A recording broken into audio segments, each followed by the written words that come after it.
बघून आलो तसे ते माजी मंत्री सन्माननीय बाळासाहेब थोरात साहेब,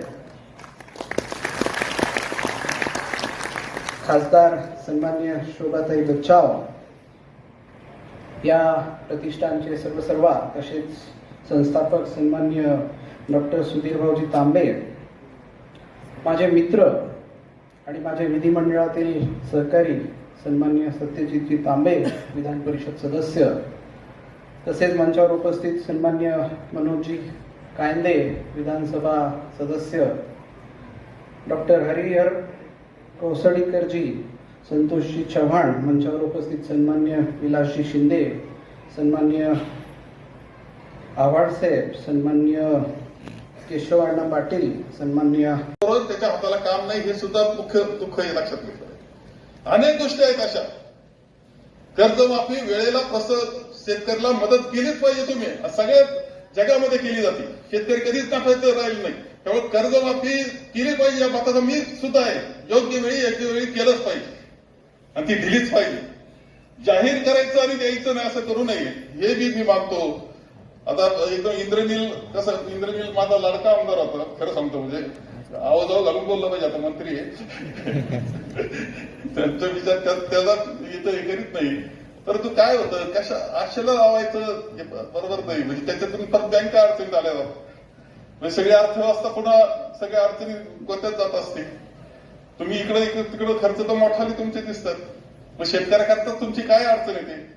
आम्ही जाहीर केलं होतं, सरकार आलं, 2 वेळेस आम्ही कर्जमाफी केलेली आहे आणि पुन्हा तुम्ही केली आणि एकदम मोकळा केला. शेतकऱ्याला हरकत नाही. ताकद शेतकऱ्याला द्यावाच लागेल. आर्थिक ताकद तुम्ही केवळ आणि त्या 6,000चा उल्लेख परत कधी करू नका.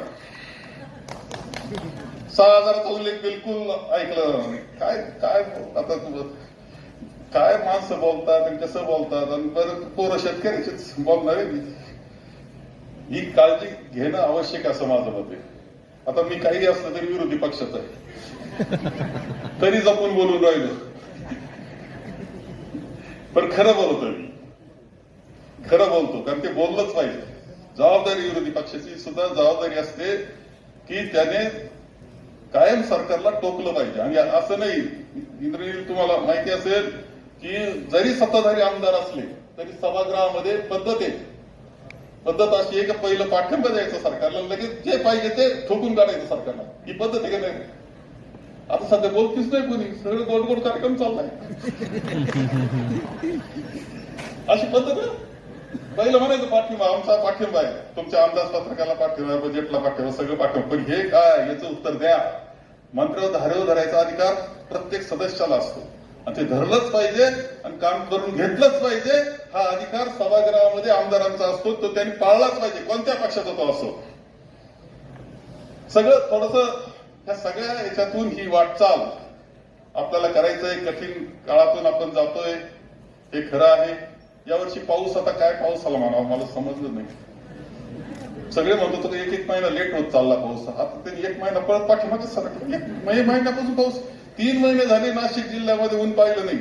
योग्यजी बरोबर आहे ना. 3 महिने झाले. काय पिकाची परिस्थिती काय आहे. हे ग्लोबल वॉर्मिंग म्हणा काय म्हणा त्या अडचणी आमच्या पुढे आहेतच. या सगळ्या मधून सुद्धा आपल्याला मार्ग काढत पुढे जावं लागणार आहे. पुरस्कार दिला, तुमचं आभार मानतो. खरं म्हणजे विलासरावजी मला गमतीनं म्हणायचे, बाळासाहेब असा एकच पेपर आहे बरं का, त्याच्या खात्याचा पेपर आहे म्हणायचे. म्हणलं ते म्हणजे बाळासाहेब तुमच्या कृषीचा अॅग्रोवन पेपर आहे, रोज फोटो म्हणजे तुमच्यावर गमतीनं म्हणायचे. पण ते असं व्हायचं. पण सुरू करताना अशी परिस्थिती अॅग्रोवन मी पवार साहेबच होतो. आम्हाला काळजी वाटायची की रोज काय मटेरियल देणार आहे, काय छापणार आहे, रोज काय छापायचं शेतीवर असं वाटत होतं. पण तुम्ही तुमची टीम सकाळचे सगळ्यांचं म्हणजे पवार साहेबांचं, प्रतापराव पवारांचं, सर्व त्यांची टीम आणि तुमचं कौतुकच केलं पाहिजे की एक पेपर तुम्ही चालून दाखवा लागतो. आणि म्हणून हे सगळे प्रश्न आहेत, अनेक विषय आहेत. मी जास्त विषयामध्ये मी जात नाही. तुमचं खूप अभिनंदन करतो.